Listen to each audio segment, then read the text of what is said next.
Horas! Sahabat Kompas.com, balik lagi di obrolan newsroom pagi ini bersama saya Dani Prabowo dan rekan saya. Aprilia Ika. Oke, baik Kak, kenapa kita pakai Horas pagi ini, baik Kak? Karena kita mau bahas Pilkada Sumut 2024.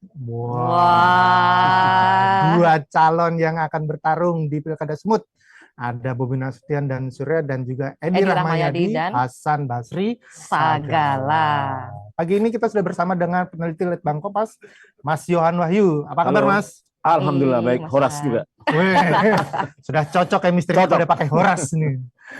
Oke, Mas, kita mau ngebedah hasil survei Litbang Kompas terbaru yang menunjukkan bahwa elektabilitas dari Bobi Surya 44,9% dan Edi Hasan 28%. Iya. Jaraknya jauh nih, Mas. Iya. Bisa dikatakan unggul kah?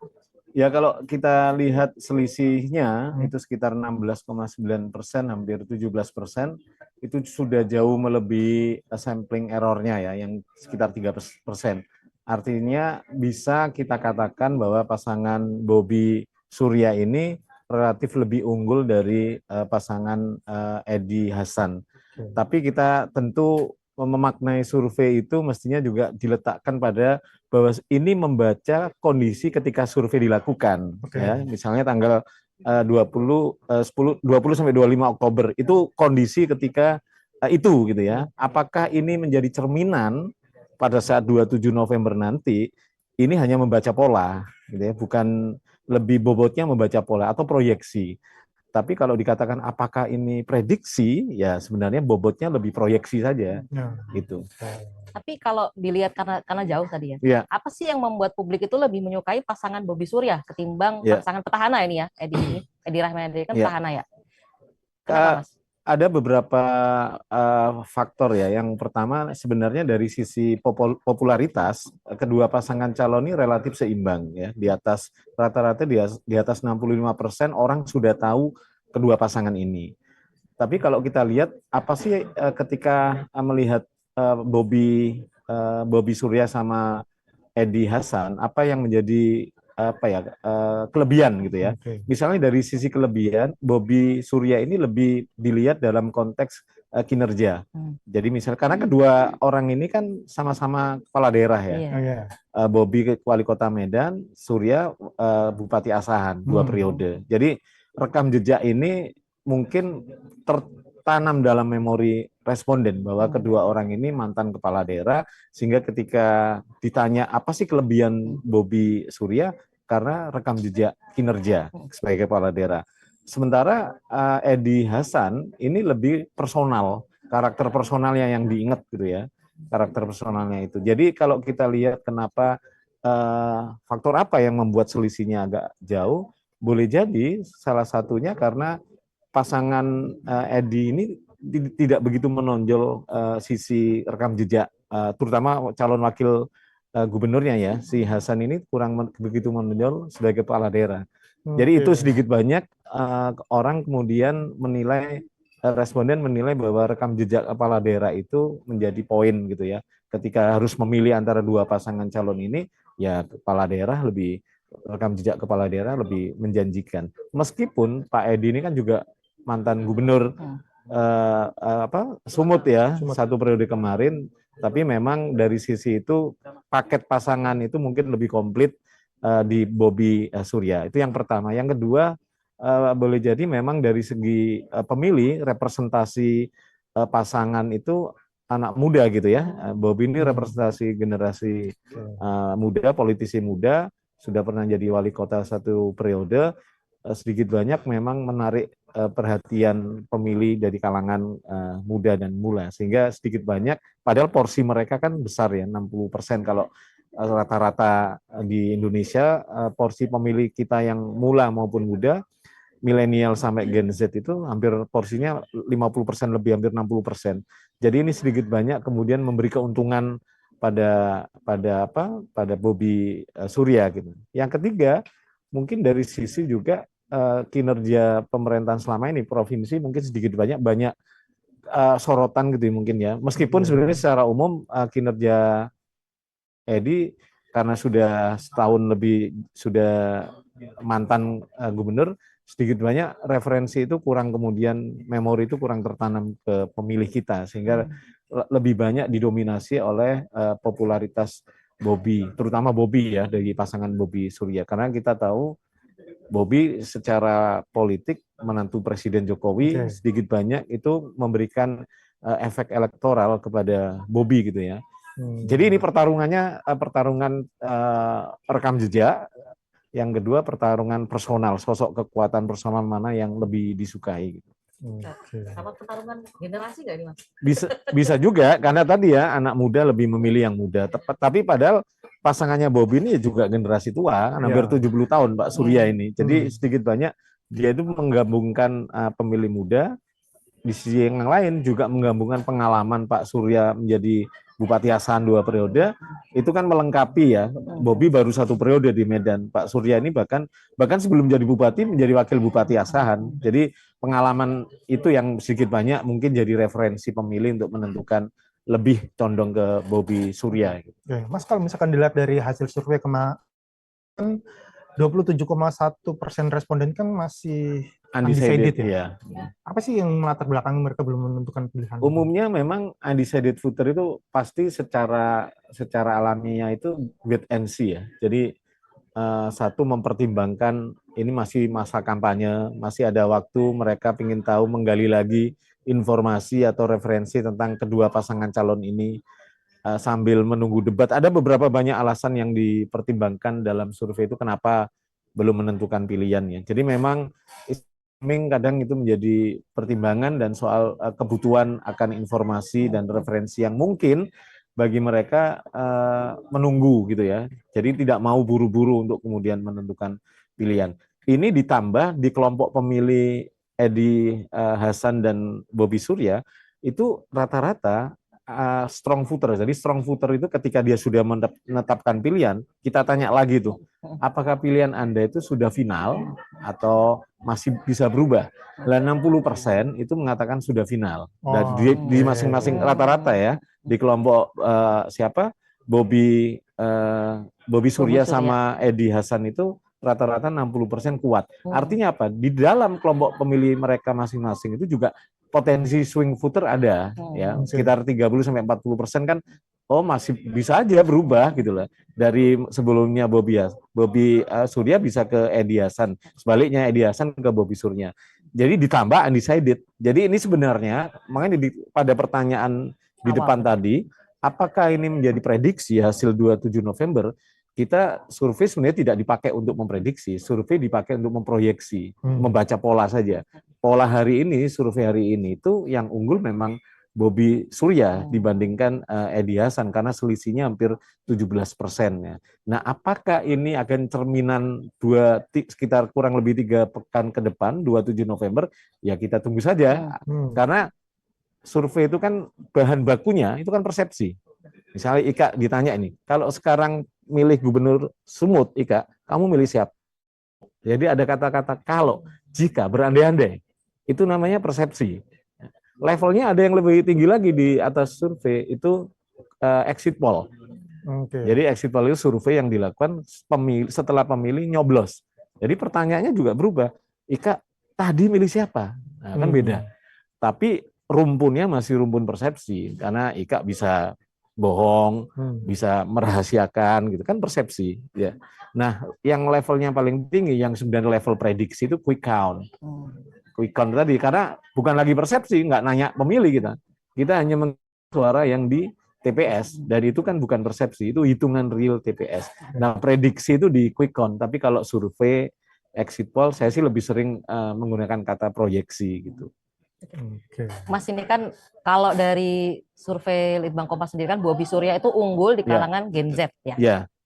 Dengan elektabilitasnya itu 56,7%. Kalau di Gen Y atau milenial itu Bobi Surya itu punya elektabilitas itu 44,4%. Kalau di Gen X itu elektabilitasnya itu 35,3%. Kalau di boomer atau boomer tuh yang siapa yang, Pak ya? Yang generasi senior. Itu elektabilitasnya 39,8%. Nah, itu kenapa sih Bobi bisa relatif unggul di kalangan Gen Z ketimbang generasi lainnya gitu? Ya itu tadi yang saya bilang representasi anak muda itu ada di Bobby ya pasti ya, dari segi usia kompetitornya jauh lebih senior gitu ya Pak Edi ya.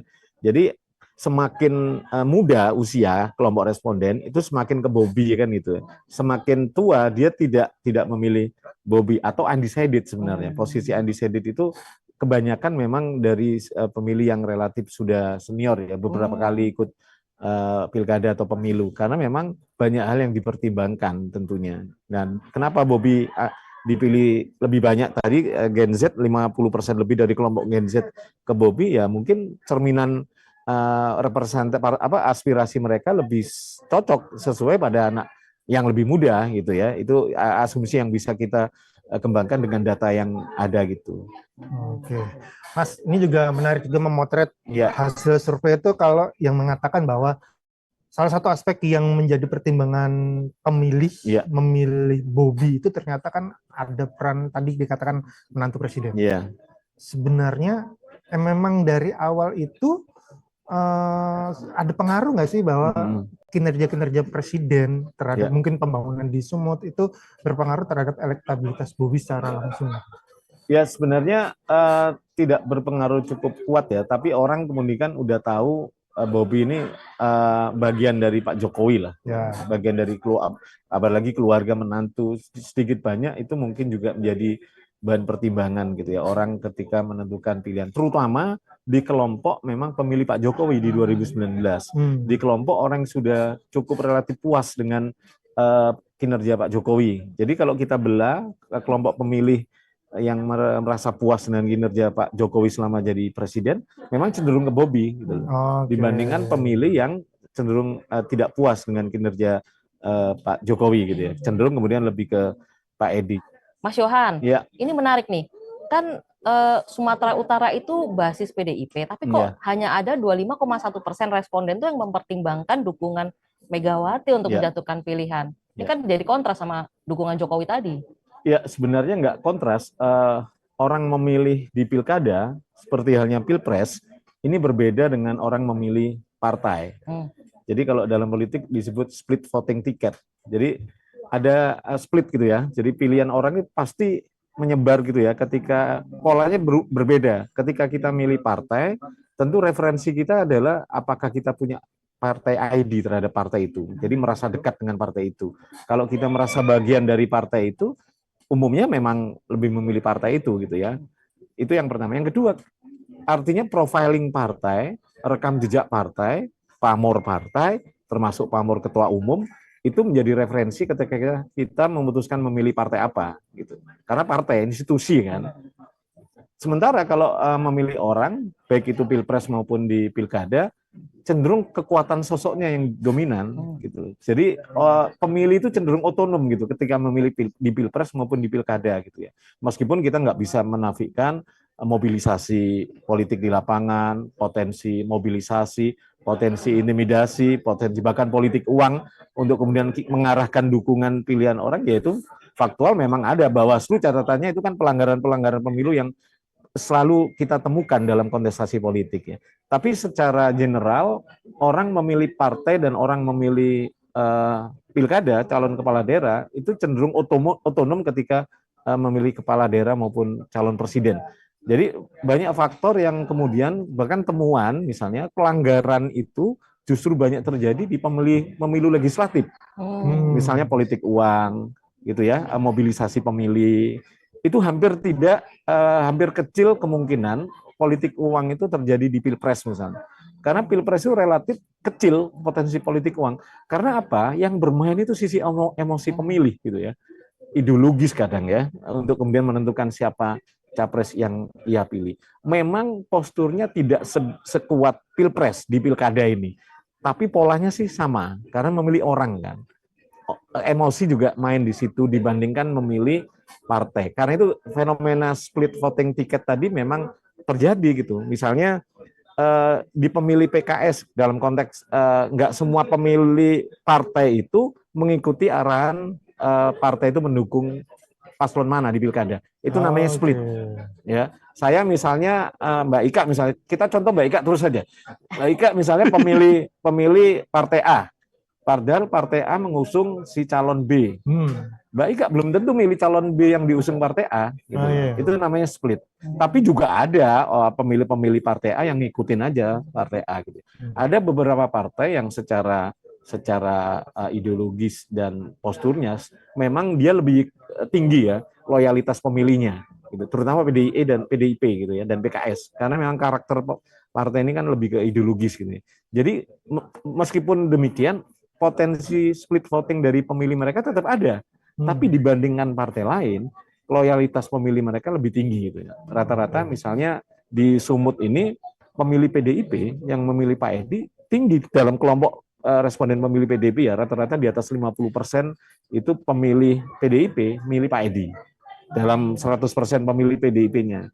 Hal yang sama pemilih-pemilih yang lain misalnya Golkar ini cenderung milih ke Bobi, Golkar dan PKS ya. Karena memang orientasi partainya memang ke arah sana. Tapi tentu pemilih itu mengawinkan dua faktor tadi ya, partai dan kekuatan sosok. Nah, ketika memandang kekuatan sosok itu kan sisi emosi yang bermain. Dibandingkan kita milih partai kadang kan ya nggak begitu sisi emosi nggak begitu bermain. Tapi kalau milih capres, milih kepala daerah, sisi itu lebih menonjol. Oke, Mas menegaskan berarti tadi hasil surveinya itu pemilih PDIP yang mendukung ya Bobi lebih tinggi ya Mas ya? Terjadi split. Split ya? Pemilih Bobi itu lebih tinggi daripada pemilih Edi? Pemilih di dalam pemilih PDIP, ya di dalam pemilih PDIP. Di dalam pemilih PDIP itu sebagian besar ke Edi, sebagian besar ke Bobi tentu. Nah, kalau kita lihat memang potensi porsinya memang lebih banyak ke Edi kalau misalnya. Edi dan Bobi. Jadi split itu. Nah, kenapa terjadi split? Sebenarnya tergantung kekuatan sosoknya. Ketika sosoknya kuat, dia akan menarik pemilih itu. Karena memang orientasi pilihan langsung kepala daerah sosoknya dibandingkan partainya. Nah ini gimana cara paslon supaya bisa mempertahankan dukungan dari partai pendukungnya gitu kan? Kalau pemilihnya pendukung pemilihnya gitu, gimana caranya? Ya sebenarnya dengan waktu tersisa kurang lebih 3 pekan ini, teori secara umum marketing itu kan dikenal, disukai, dipilih. Nah, sejauh mana meningkatkan pengenalan ini, awareness ini gitu ya. Bobi mungkin kuat di Medan karena wali kota. Surya di Asahan. Tapi belum tentu di wilayah-wilayah di luar kabupaten kota itu mereka kuat. Nah, PR-nya adalah bagaimana meratakan awareness ini di seluruh 33 kabupaten kota di Sumut. Kalau ini dinaikkan, berlaku juga bagi Edi sama Hasan ya. Kalau ini dinaikkan, sebenarnya kan faktor orang sudah kenal, orang potensi suka kan terbuka. Kalau orang sudah suka ya sebenarnya milih gitu ya. Apalagi sebenarnya potensi ini bisa dimiliki Pak Edi ya. Pak Edi sebagai mantan gubernur sebenarnya secara teritorial beliau ini kan sudah tahu pernah memimpin Sumut. Mestinya beliau ini bisa lebih akselerasinya lebih kuat dibandingkan Bobi gitu ya. Tapi kan hasil survei mengatakan bahwa ada kecenderungan pemilih Sumut ini cenderung pingin yang baru gitu ya. Paling enggak dari hasil survei Oktober ini ya, kita bacanya ada potensi Bobi lebih unggul daripada Pak Edi dengan selisih 16,9% tadi. Sebenarnya kalau dilihat itu apakah memang harus ada representasi kader yang diusung? Misalnya ada nama Hasan Basri Sagala. Apakah kurang kuat untuk menyolidkan dukungan PDIP sendiri sebenarnya? Ya sebenarnya tadi kembali ke kekuatan sosoknya. Kalau dia kader tapi sosoknya nggak begitu kuat ya sebenarnya ya nggak berlaku itu mesin politik kemudian mengarahkan ke itu. Jadi karena ini ibarat pemilihan langsung kan ibarat satu produknya bagus-bagusan nih, ibarat produk antara Bobi dan Edi ini pasti bagus yang mana? Kan pemilih memilih mengkalkulasi itu sama dengan produk misalnya makanan ya. Kita kan kadang mengabaikan dia diproduksi oleh perusahaan mana gitu ya. Yang penting dia enak apa enggak, lebih enak apa enggak. Ini sama. Jadi produk Bobi dan produk Edi ini mana yang lebih cocok dan mereka mana yang lebih dibutuhkan pemilih gitu ya. Saling ini bahkan biasanya juga melihat karakter gitu ya. Kayaknya lebih Bobi deh karakternya nggak kayak gitu. Sisi emosi kita yang dimainkan. Dan itu kadangkala kita kan tidak punya tradisi political tracking. Misalnya Ika milih kemarin sudah milih jauh-jauh hari nggak? Enggak. Pasti kan kadang kita memilih itu mendekati. Bahkan punya pikiran memilih si A itu pada saat di bilik suara gitu ya. Baru pada saat mau nyoblos gitu. Karena kita tidak punya tradisi political tracking. Oh, misalnya sekarang saya misalnya pemilih Banten, saya akan mestinya idealnya melakukan rekam jejak nih. Atau sekarang saya misalnya pemilih Sumut, saya harus mempelajari rekam jejak Pak Edi, rekam jejak Bobi. Bahkan kalau perlu mengkalkulasi mana kelebihan dan kekurangannya. Tapi kan pemilih kita kadang masih PR ya mengarah ke sana ya. Kita kan sisi emosional yang paling banyak dimainkan gitu ya. Termasuk ketika suka tidak suka, sesuai tidak sesuai, sisi emosional kita yang Ini lebih banyak lebih bermain. banyak ke sosok gubernurnya, wakilnya nggak terlalu ya. Wakilnya nggak terlalu, di survei juga menjawab 60% itu mengatakan antara calon gubernur sama calon wakil gubernur yang dipertimbangkan mana? Calon gubernur. Jadi itu yang lebih banyak mempengaruhi pemilih untuk menentukan pilihan. Oke. Kalau dari hasil survei sendiri, Mas, ya, sebenarnya apa faktor yang paling besar yang menentukan pemilih dalam menentukan pilihannya? Ya itu berbeda-beda ya. Khusus di Sumut ya. Ya di Sumut ya berbeda-beda. Ya tadi ketika ditanya kenapa milih Bobi, kenapa milih Edi, Bobi lebih ke kinerja kan, pengalaman kepemimpinan selama kepala daerah. Sementara keunggulan Pak Edi itu karena dinilai personalnya. Ya kita nggak detail ya. Kelemahan survei itu kan pasti dia hanya persepsi cepat gitu ya. Jadi lebih ke personal Pak Edi. Ya mungkin dari latar belakang militer, sudah pernah jadi gubernur gitu. Tapi hal yang sama sebenarnya dua alasan terbesar itu memang personal dan rekam jejak kepemimpinan.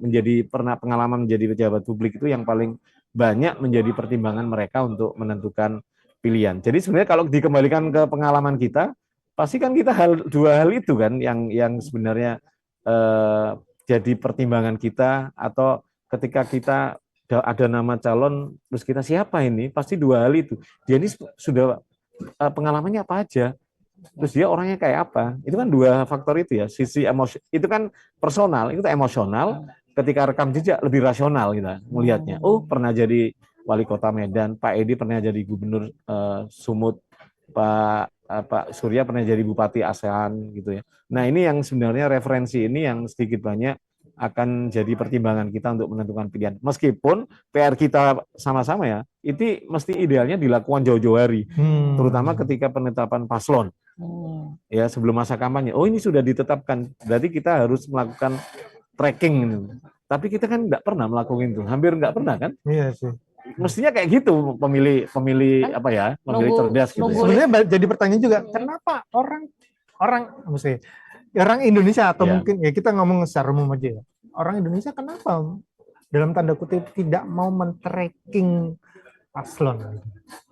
Ya karena satu, kalau kembali lagi dari sisi survei, ketika milih orang itu sisi emosionalnya yang paling banyak bermain ya. Suka tidak suka, sesuai tidak sesuai, cocok, aku lebih seneng daripada orang itu. Sisi emosional yang bermain. Jarang sekali political tracking itu kan sebenarnya bukan sisi emosional, itu sisi rasional. Aku nggak suka si A, tapi dia harus diakui, dia kinerjanya kemarin jadi bupati, jadi wali kota, dia bagus gitu. Tapi kan kadang-kadang itu bisa dibuat gitu Mas, kayak di-create sama media sosial atau mungkin sama media. Ya tugas kompas.com juga ini mestinya untuk memberikan political education ke publik gitu ya. Kan media itu kan salah satu perantara juga, fungsinya media melakukan pendidikan. Dalam konteks itu saya pikir juga sudah dilakukan teman-teman ya, memberikan profiling pasangan calon, rekam jejaknya, biodatanya kita sajikan, itu dalam konteks pemilih publik itu bisa melakukan political tracking gitu ya. Saya pikir ya harus terus-menerus dilakukan ya. Memang tidak bisa dikerjakan media aja, partai politik pun semestinya juga harus perlu melakukan itu. Tadi sempat disinggung soal kader. Selama ini kan problem partai itu kan seringkali menjadikan tidak linier antara kaderisasi di dalam sama kemudian pendistribusian untuk jabatan publik. Artinya gini, tidak ada proses keharusan, misalnya dari syarat di undang-undang. Syarat calon kepala daerah sama syarat calon presiden itu tidak ada syarat menjadi anggota partai. Ini berbeda dengan syarat calon anggota legislatif, itu ada syarat menjadi anggota partai. hanya diusung ya kalau di hanya capres. diusung Ya. gitu ya. Kalau di capres sama Cagup. sama pilkada hanya diusung, tidak ada syarat menjadi anggota partai. Mestinya itu harus ada syarat anggota partai, karena apa? Memaksa partai melakukan kaderisasi gitu. Sama plus ada durasi. Ini yang idealnya ya. Jadi misalnya Mas Dani mau dicalonkan partai A, dia harus jadi anggota partai A itu minimal 5 tahun misalnya. Oke. Artinya apa? Selama 5 tahun, Dani bekerja nih, membuktikan ke partainya, kerja untuk partai, ya, melakukan pendidikan kaderisasi. Ketika pada saat pilkada tiba, dia punya kesempatan untuk dicalonkan karena punya rekam jejak kinerja. Nah, sekarang kan aturan itu tidak ada. Proses kaderisasi kepartaian itu tidak ada di undang-undang, tapi disebutin hanya sebagai fungsi partai, itu diserahkan ke masing-masing partai. Padahal kalau itu bayangan saya kalau itu ada di undang-undang, syarat calon kepala daerah harus menjadi anggota partai minimal 5 tahun misalnya. Kan berarti partai berlomba-lomba nih untuk melakukan kaderisasi di internal mereka. Karena 2029 Pilkada Sumut misalnya, dia udah nyiapin mulai sekarang nih orang yang disiapkan untuk jadi gubernur 2029. Tapi sekarang kan tidak. Ada orang yang karena akses ekonominya kuat, bahkan tidak pernah berpartai karena akses ekonomi kuat, bergeningnya kuat, dia mampu membiayai secara logistik politiknya, dia jadi dapat tiket calon kepala daerah, dia bisa dapat tiket calon presiden, dia bisa dapat tiket calon anggota legislatif. Nah ini kan tidak ada kaderisasi di situ. Yang ada ya apa ya, instan semua. Nah ini kan bahaya buat masa depan partai politik ke depan. Catatan penting ini sebenarnya. Pendidikan politik ya. Iya, Ya. kaderisasi Ya. dan proses rekrutmen politik. Jadi supaya nggak ada karbitan gitu. benar, jadi nggak instan. Muncul namanya. Loh, karena kalau kita lihat loh, apa sih urusan hajat hidup kita yang tidak melalui partai? Ya, hampir semuanya. Hampir semua urusan hajat hidup kita itu dihasilkan dari produk undang-undang. Yang bikin undang-undang anggota legislatif, yang mengantarkan anggota legislatif partai.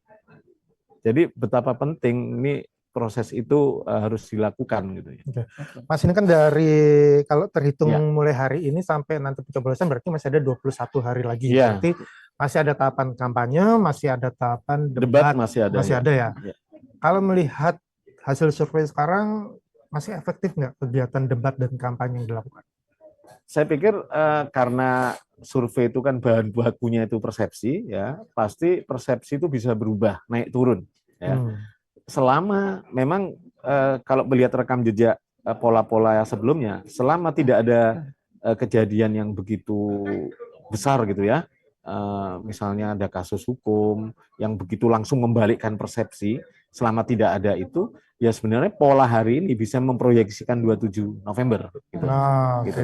Tapi kalau ada selama 21 hari itu ada kegiatan yang luar biasa, gitu ya, ya entah apapun yang bisa membalikkan persepsi publik, pemilih, bahkan kemudian mengubah persepsi dia pada calon yang akan dia pilih, ya itu bisa aja berubah. Gitu. Tapi selama itu tidak ada, proyeksi hasil survei hari ini bisa menjadi, apalagi dengan selisih yang cukup jauh di atas sampling error ya, hampir 17%, ini bisa dikatakan ini bisa aja jadi proyeksi 27 November. Oke. Hanya kasus hukum kah? Kalau misalkan kayak kemarin tuh kan ya banyak tentu tidak hanya kasus hukum ya, kasus apa ya yang sisi sensitif yang menyentuh sensitivitas publik gitu ya. Banyak contoh kasusnya gitu ya yang kemungkinan bisa membalikkan. Saya misalnya melihat Ika baik awalnya, tapi ketika saya dapat informasi, oh ternyata dia gini nih, langsung berubah penilaian saya. Itu kan persepsi, mengubah persepsi kita bisa aja kemudian perilaku itu berdampak pada perilaku memilih di 27 November nanti. Jadi intinya ada positif campaign dan ada negatif campaign. Negatif campaign itu sah ya, selama berdasarkan data dan fakta. Nah, pasti dengan 21 hari mestinya positif dan negatif campaign ini akan berkelindan gitu. Yang penting jangan sampai ada black campaign. Kalau black campaign itu kan tidak berdasarkan data dan fakta gitu ya. Tidak berdasarkan data, dia hanya hoax, dia hanya sesuatu yang tidak ada dasarnya kemudian dipakai kampanye. Saya pikir itu yang harus dihindari. Tapi kalau positif campaign bahkan negatif campaign itu menurut saya sah-sah saja. Selama berdasarkan data dan fakta. Saya pikir itu yang akan dimainkan karena apa? Untuk mempengaruhi persepsi pemilih kan, kayak gitu. Iya, nanti kan masih ada debat lagi, Mas. Nah, debat termasuk yang memberikan pengubahan persepsi Persepsi. ya. Apalagi kalau ada debat panas gitu, Mas. Ya, Itu akan banyak mempengaruhi juga. Kayak misalnya kemarin Ya. ada serang-serangan tuh. serangan-serangan dan Serangan. bahkan sudah dilakukan pada saat launching pasangan calon dulu Iya. ya, soal isu soal jalan, infrastruktur jalan kan antara Pak Bobi sama Pak Edi. Ya saya kira itu mempengaruhi persepsi ini, apalagi kalau timnya kemudian Penggali lagi ya, kemudian dilanjutkan dengan konten-konten kampanye yang di media sosial terutama, itu bisa berdampak pada persepsi. Kalau kayak bansos, sembako, Ya. gerakan tim ses, keluarga terkenal gitu masih ini Ada keluarga Pak Jokowi tiba-tiba datang gitu, apakah karena memberikan pengaruh besar gitu? Ya, pengaruhnya pasti akan berdampak pada orang-orang yang sebenarnya sudah menjadi pemilihnya, semakin menguat gitu ya, semakin mengkristal gitu ya.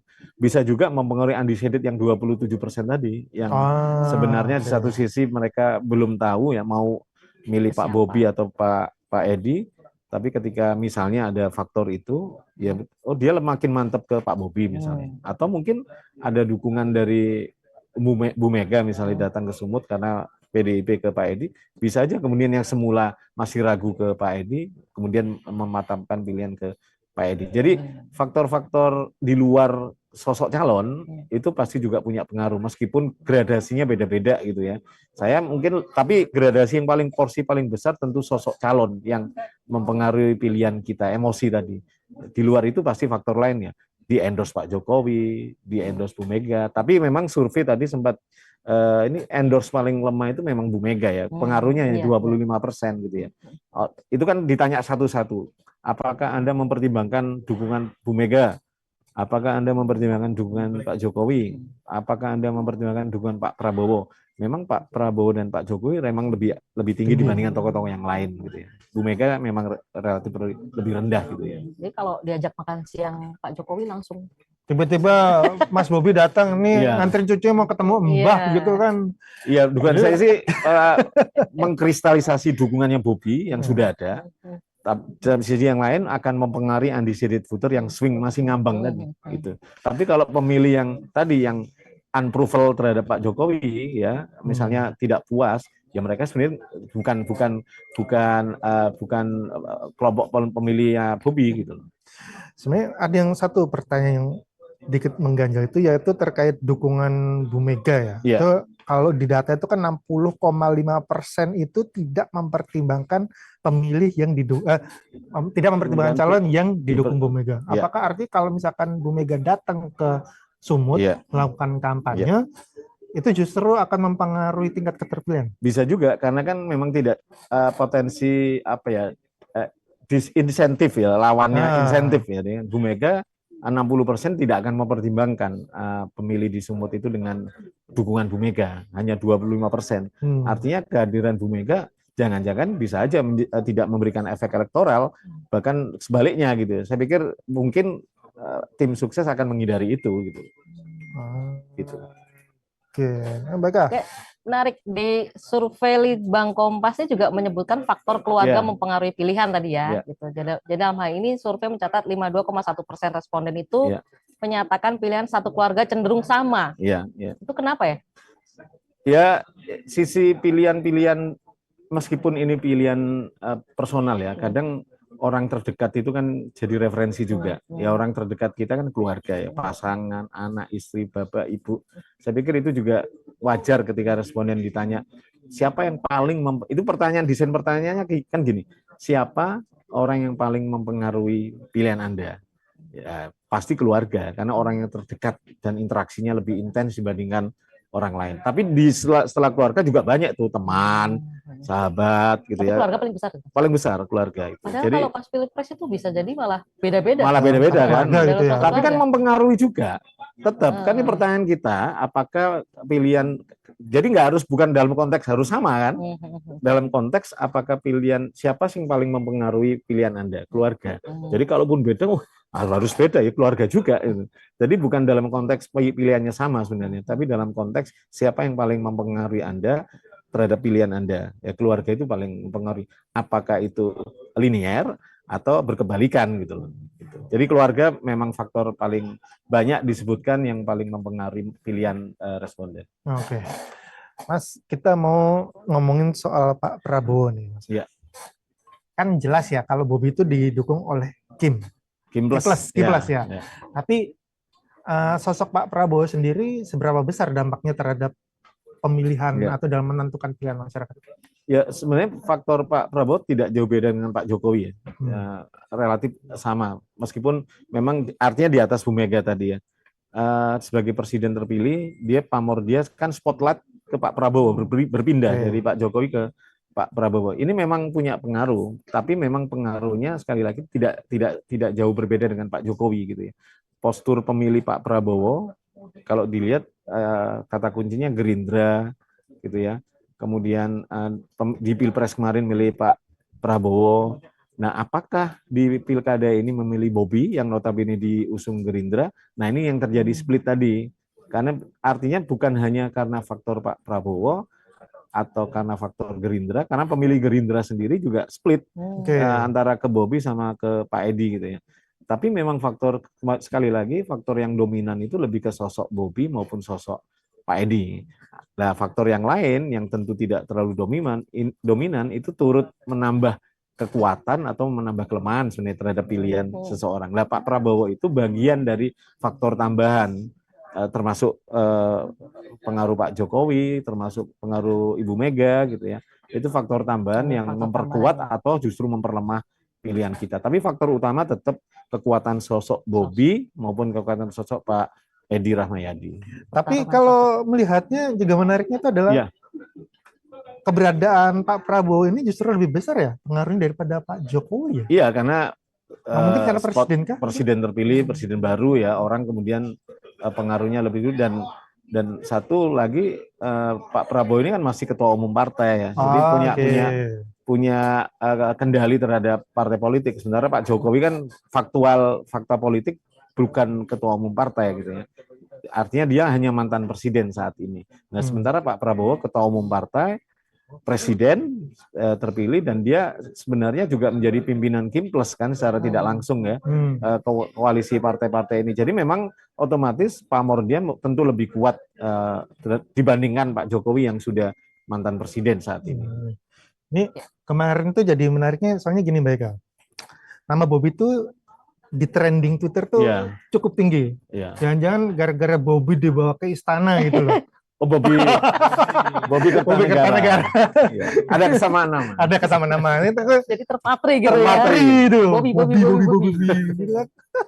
Namanya. Iya. Tadi kan soalnya Mas tadi kan bilang Mas, kalau kebanyakan voters di Indonesia itu adalah usia muda gitu. Nah, ini kalau di Sumut sendiri tadi juga usianya banyak yang muda ya. Tapi kalau soal pendidikannya gimana, Mas? Apakah ini berpengaruh ke keputusan pemilih gitu? Ya, kebanyakan kan referensi mereka media sosial ya. Medsos ya, konsumsi medsos paling tinggi di kelompok usia ini. Jadi gestur teman-teman pemilih-pemilih muda ini kan cepat hit and run gitu ya, cepat antusias, cepat kemudian sebaliknya gitu. Nah, padahal dalam politik itu nggak bisa seperti itu, kan butuh literasi, butuh edukasi gitu ya. Nah, ini kesadaran kalau kita hanya mengandalkan medsos kan memang begitu temporer ya, budaya pop gitu. Misalnya dalam konteks pilkada yang perlu dimaknai kan tidak hanya kontestasi di hari pemungutan suara. Yang perlu dipahami apa yang akan terjadi 5 tahun ke depan dengan kita memilih si A, memilih si B gitu ya. Nah, ini kan butuh literasi gitu ya. Nah, mestinya partai politik itu melakukan, mereka ini pasar potensial untuk dijadikan kader. Kita ini kan penyakit kita kan mengalami deparpolisasi hampir 30 tahun era Orde Baru dulu ya. Nggak tahu ini generasi kita beda ya. Mengalami Orde Baru nggak? Saya enggak ya. Saya mengalami dikit ya. Saya terakhir.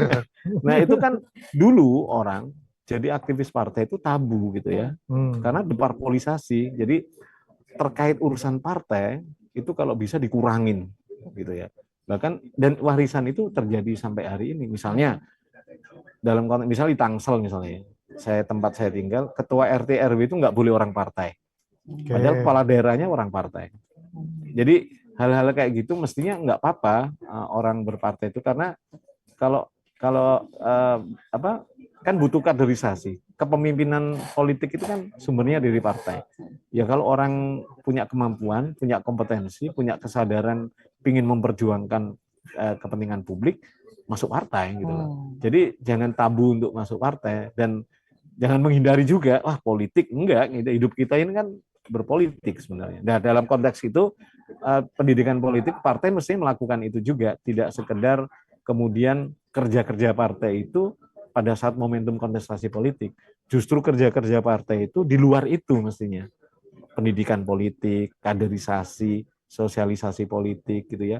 Itu yang mestinya ditanamkan partai selama masa di luar kontestasi. Nah, kebetulan dengan keserentakan pilkada, keserentakan pemilu, ini jadi ada jeda waktu yang cukup panjang bagi partai kan, dibandingkan dulu kan tidak serentak ya. Jadi ini pilkada selesai, tahun depan ada pilkada lagi, tahun depan pemilu, pilpres gitu. Kalau sekarang kan dengan keserentakan ada jeda waktu yang cukup ada lah ya, orang publik juga bisa menilai partai politik ini apa yang akan dilakukan pasca pemilu, pasca pilkada gitu.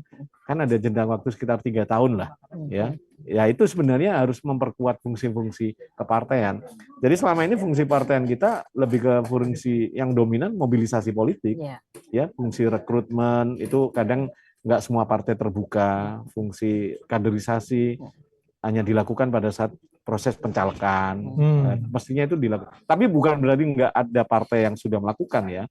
PDIP sudah punya sekolah partai, mungkin PKS juga sudah punya standar pelatihan-pelatihan, dan beberapa partai punya. Kemarin kan BRIN mengeluarkan indeks pelembagaan partai politik ya. Itu jadi paling nggak itu jadi salah satu indikator kita mana partai yang fokus memperkuat kelembagaannya, mana partai yang belum. Gitu ya. Jadi itu menarik juga kita sebagai publik melihat mana sih rekam jejak partai dari sisi kerja-kerja internalnya gitu ya. Jadi kita bisa mengukur dan bisa jadi referensi. Sekali lagi milih partai lebih rasional.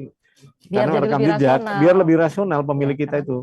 Emosional itu nggak salah, ya, memang sesuatu yang given ya, kita senang, tidak senang, suka, tidak tapi suka. Tapi itu bisa tercreate. Tadi kan Mas bilang soal media sosial tadi kan. Apakah unggulnya sosok Bobi itu karena mungkin di Edi sendiri kurang tercreate gitu di media sosial? Bisa juga, karena dari segi usia Pak Edi kan memang lebih senior gitu. Tapi kan belum tentu, bukan berarti usia lebih senior tidak bisa kemudian di-create dalam konteks pendekatan komunikasi melalui media sosial ya. Tapi memang di survei kita memang terbaca Bobi lebih unggul di media sosial gitu ya dibandingkan Pak Edi. Jadi ini sebenarnya kreativitas tim di lapangan, bagaimana menaikkan awareness, popularitas.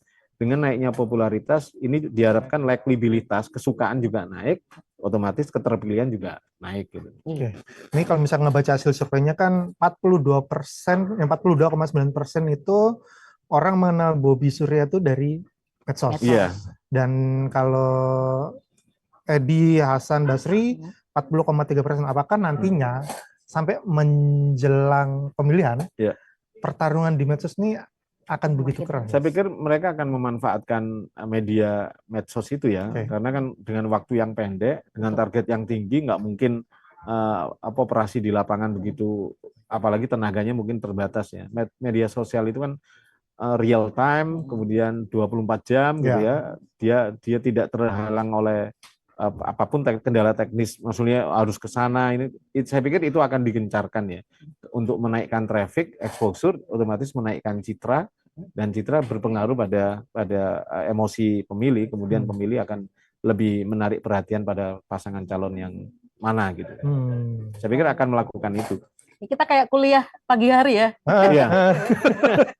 Kuliahnya tapi real. Real ini, karena tadi ada kuliah politik ya. Kuliah politik. Ada pembelajaran bagi partai sebenarnya untuk kaderisasi sebenarnya ya. Itu yang paling itu menurut saya penting.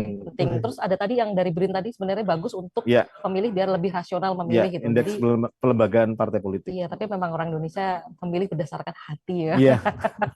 Baik Mas Yohan, terima kasih banyak atas perbincangannya pada pagi ini, dan buat para pemilih semoga perbincangan pagi ini bisa memantapkan pikiran kalian. Nah, dan sahabat kompas.com, sampai ketemu lagi di obrolan newsroom berikutnya. Jangan lupa subscribe YouTube kompas.com ya. Ya. Kita bahas lagi. Horas lagi kali kita. Horas lah. Horas.